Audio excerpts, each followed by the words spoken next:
Esse tipo de situação, pessoal, é por isso que os técnicos ficam assim, tá vendo? Né? É uma das coisas que fazem os técnicos perderem todos os cabelos que ainda restaram, tá bom? Na cabeça. Por quê, gente? Porque olha só.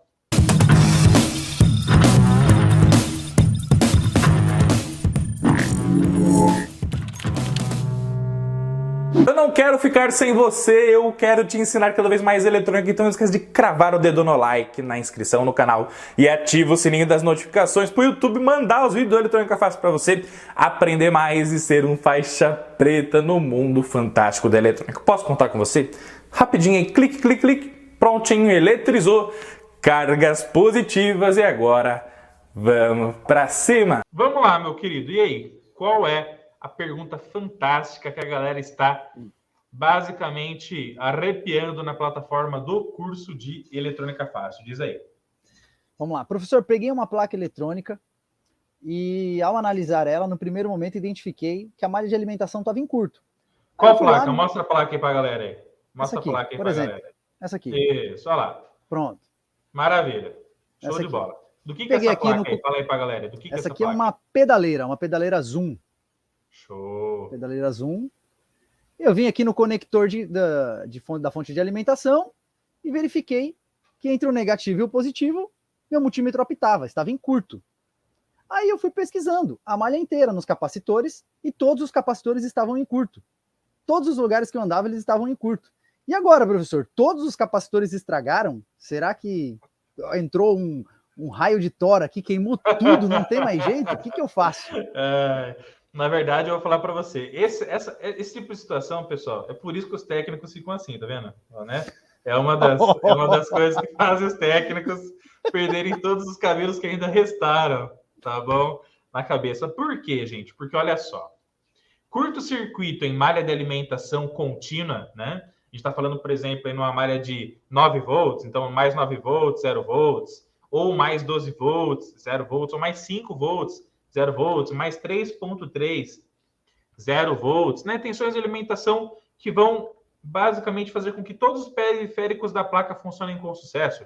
Microcontroladores, microprocessadores, sensores, atuadores, dispositivos que vão exercer um trabalho no meu sistema, então solenoide, enfim, tudo isso e muito mais, né? Quando você tem um curto numa malha entre positivo e negativo, por que isso é muito chato? Porque entre o positivo e o negativo, você pode ter inúmeros componentes nessas ligações. Então, olha só que situação, né? Pode estar acontecendo isso aqui, ó. Então, vamos supor que numa placa eletrônica, você tenha lá uma... Aqui eu simulei uma fonte de corrente elétrica, tá, gente? Beleza? Uma fonte de 3 amperes passando por um resistor de 1 ohm. Uma fonte de 3 amperes passando por um resistor de 1 ohm. 3 vezes 1 dá 3 volts em cima dele, tá? Beleza? E aí, esse 3 volts, todo mundo que está em paralelo com o resistor, ó, então esse capacitor, entrada com entrada, saída com saída. Então, ele está em paralelo com esse resistor, ele vai receber os mesmos 3 volts. E o outro capacitor aqui, entrada com entrada, saída com saída, os mesmos 3, mesmos 3, mesmos 3 volts. Esse aqui pode ser o capacitor de desacoplamento de ruído do microcontrolador. Esse daqui pode ser o do regulador. Esse daqui pode ser o capacitor de eliminação de ruído de uma memória, por exemplo, né, de uma memória EEPROM, uma memória I2C. Outro capacitor pode ser um capacitor de desacoplamento de ruído de um RTC, um Real Timer Clock, e enfim, né? Mostra para a galera aí, David, se você puder, por gentileza, a quantidade de capacitores cerâmicos que tem nessa placa eletrônica aí para a galera ver. Para a gente mostrar para o pessoal. Olha lá, gente. Aparecer. Tá vendo? Então, todos os componentezinhos marrom clarinho aí, ó, beijinho, ó, que você tá vendo escrito C30, C28, tá vendo? Tudo isso são capacitores, gente. Dá uma olhada a quantidade de capacitores que você vai ter nessa placa eletrônica. Simplesmente brutal. Né? E aí, muitos deles, né, David? Muito obrigado, meu querido. Muitos deles podem estar entre o positivo e o negativo. E aí fica aquela questão, né? Onde está o curto? Qual é o real problema? Qual é a massa podre eletrônica, né? E aí, gente, a primeira dica que eu dou para vocês é o seguinte, tá bom? Vamos lá. Dica número 1, hein?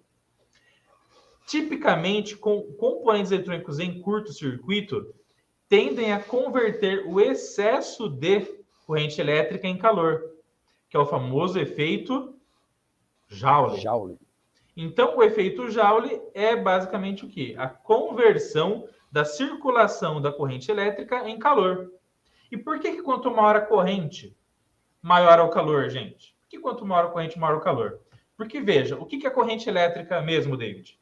Qual que é a definição de corrente elétrica? Define aí para a galera aí. São fluxos, é um fluxo de elétrons, né? Que vão caminhando ali pelo fio. Perfeito. Então, é um movimento ordenado dos elétrons. Quando o elétron ele sai de um átomo e vai para o outro, ele sai de uma órbita e entra na outra órbita. Esse negócio de sair de uma órbita e entrar na outra gera uma colisão. É como se fosse uma estrela cadente. É como se fosse um pedaço de meteoro, por exemplo, né? Um pedaço de qualquer coisa que está lá na atmosfera e entra no nosso planeta. Quando você tem lá um meteorito que ele vai passando pelas diversas camadas protetoras do nosso planeta, ele não tende a pegar fogo, né? Ele acaba se colidindo com essas camadas protetoras e isso faz com que gere a famosa estrela cadente, né? Então, o que acontece? Quando um elétron está saindo de um átomo e está indo para o outro átomo, qual que é o efeito que está acontecendo? Saindo de uma órbita e entrando na outra, ele vai colidir com aquela eletrosfera. E essa colisão, esse negócio de ele passar pelas diversas eletrosferas, faz com que esse impacto que tem gere uma reação de calor. E aí ele vai de um para o outro, mais uma reação de calor. Vai de um para o outro, mais uma reação de calor. E quanto mais elétrons tem, mais intensidade você tem de calor, por causa disso. Se você tem pouco fluxo de elétrons, menos impacto, menos calor. Mais fluxo de elétrons, mais impacto, mais calor. Esse é o famoso efeito Joule, tá? E quando acontece isso na placa eletrônica, componente em curto, o componente que está mais quente tende a indicar onde tem o maior fluxo de elétrons, o ponto de fuga ali da corrente elétrica, de onde ela deveria circular, e aquele caminho alternativo, aquele caminho fácil de circular com baixa resistência, alta corrente, automaticamente aquele componente aquece. Então, o componente que está mais quente na placa eletrônica tende a ser o verdadeiro curto-circuito. É uma hipótese. Uma hipótese, tá? Por que é uma hipótese? Olha só. Porque nem sempre vai esquentar só um. Ó a dica, ó. Nem sempre vai esquentar só um. Por exemplo, vamos supor que eu tenho um regulador de tensão que converte 9 para 5. 9 para 5. Convertendo 9 volts para 5, eu tenho alguém aqui, por exemplo, um Real Timer Clock, um RTC, que é o OCI que fica toda hora monitorando o quê? Qual é o horário, o tempo real, para poder falar para o microcontrolador qual que é o tempo real de um determinado sistema, tá? RTC. Toda placa-mãe de computador tem um RTC com uma bateria lá de 3 volts, tá? Beleza? Que é o que você olha lá no sistema lá e vê o horário em tempo real, né? Tá bom? Beleza? Aí o regulador de 5 está aqui. Depois do regulador de 5 tem a alimentação do RTC que está com 5. Só que se esse cara aqui entrar em curto, ele vai ser uma baixa resistência, concorda, David? Sim. Só que toda corrente que vai circular por esse curto-circuito desse cara está vindo por onde? Pelo regulador. Pelo regulador. Então, esse cara vai aquecer e quem fornece para ele também vai aquecer. Então, quem vai aquecer é quem? O RTC e o regulador. Então, muitas das vezes, você, numa placa eletrônica que tem um regulador, você vai ter o ponto crítico de curto aquecendo e quem fornece corrente para ele também aquecendo. Então, toma muito cuidado com isso. Nem sempre o curto-circuito ele vai gerar o calor num ponto só, mas pode até 2 ou 3, dependendo da característica da placa eletrônica, tá?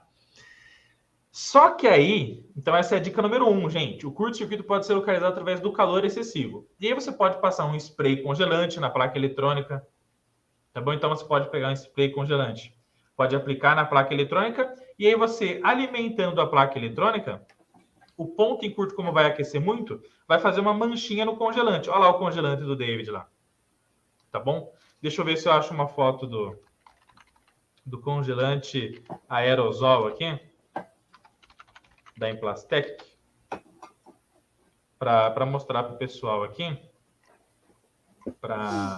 Ó, é mais ou menos isso aqui, gente. Quer ver, ó?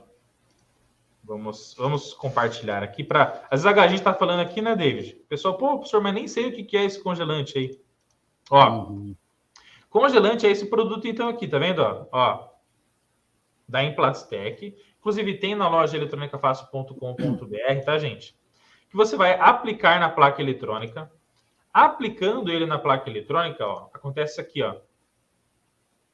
Tá, ó. A placa, ela vai ficar toda branca, depois que você aplica o congelante, tá, ó. Nesse caso aqui, deixa eu ver se está mostrando bem para a galera. Deixa eu dar um zoom aqui, ó.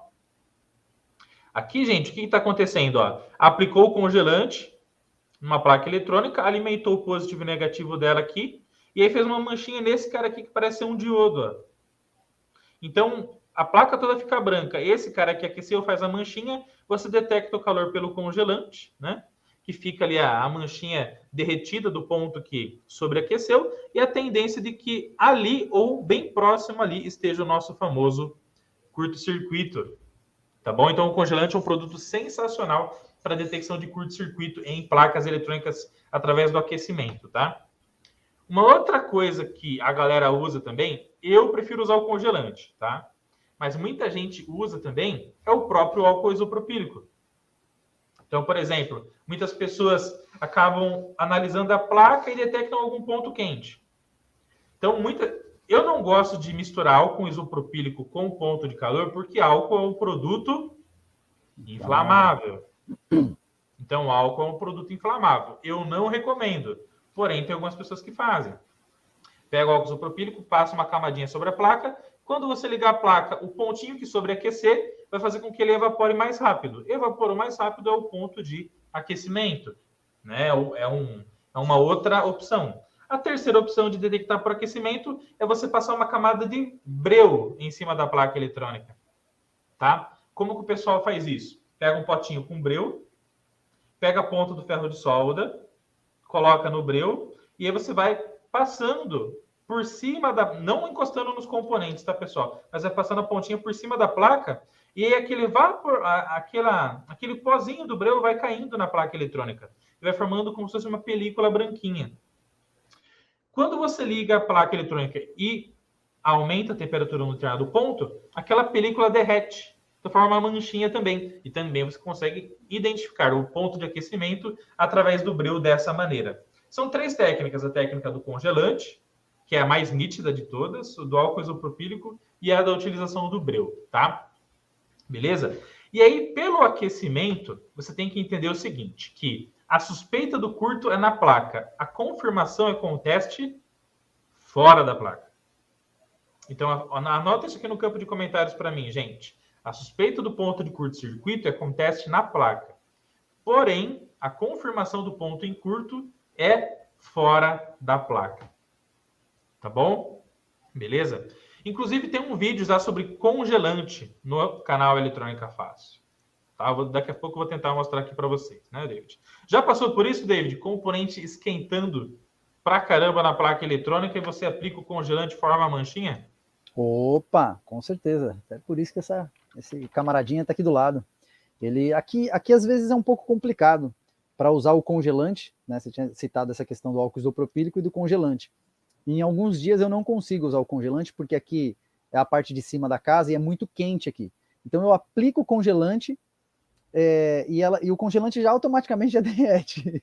Então não dá muito tempo de eu Ou seja, em ambientes ultra mega quentes, fica um pouco complicado. Fica mais complicado. Eu não consigo usar. Aí eu uso o álcool isopropílico, que foi essa segunda opção que você deu. Perfeito. E aí sim eu consigo ver através da luz, deixo a plaquinha um pouquinho de lado, e aí eu vou vendo onde vai derretendo. Perfeito, evaporando, desculpa. Gente, ó, para mostrar aqui na prática para vocês o congelante, tá? Tem um vídeo no Eletrônica Fácil mostrando, tá bom? Sobre a utilização. Perfeito, ó. Vou dar play aqui para vocês, ó. Aqui o que aconteceu, ó.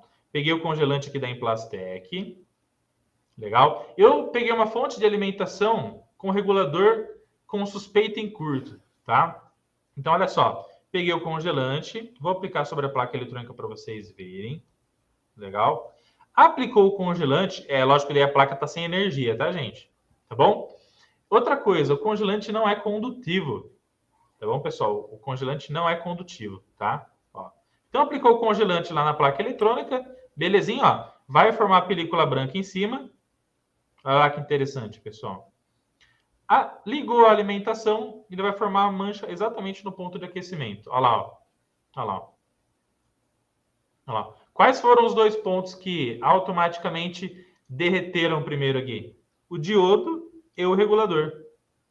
Por que que o diodo, se o regulador estava em curto, por que que o diodo também tendeu a aquecer? Porque toda a corrente que passa pelo regulador veio do diodo.